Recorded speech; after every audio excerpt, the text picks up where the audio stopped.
দোকানদার ভাই, এখানে মেম্বার আইলো? মেম্বার আসেনি, এখনই আসবে না, রেগুলার প্রতিদিনই আসে তো। ভাই যে গরিব মানুষ তালি কাঠ মারতে একটা কাঠ নিলাম। বসেন না, এখনই চলে আসবে না।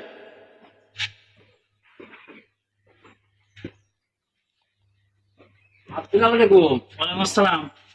হ্যাঁ, সবাই কেমন আছেন? ভালো, আপনি ভালো আছেন? হ্যাঁ, ইনশাল্লাহ। আপনি ভালো আছেন? হ্যাঁ হ্যাঁ, ইনশাল্লাহ ইনশাল্লাহ। তা, এই সাগরের কাছে চারটে কাঠ দিলাম, তা কি তোমাকে দিয়েছে?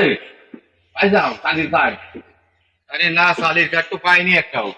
আমি তো চারটে কাঠ পাঠাচ্ছি সাগরের কাছে, তোমাকে দেওয়া সাগর তো বলবে। কাঠ দিইনি, গরিব মানুষ না খাই নিছি। কি ব্যাপার, সাগর? এখন আমার বাড়ি বুড়া বউ আছে, হ্যাঁ। আমার মা রয়েছে, আমার প্রতিবেশী পাশে আছে, আমি এই সাইডে কাট দিয়ে দিই। ও, তোমার দুটো বউ আছে? হ্যাঁ। দেখো দিন তো তাহলে, তাহলে এখন তো আমি তো চারটে কাঠ দিলাম।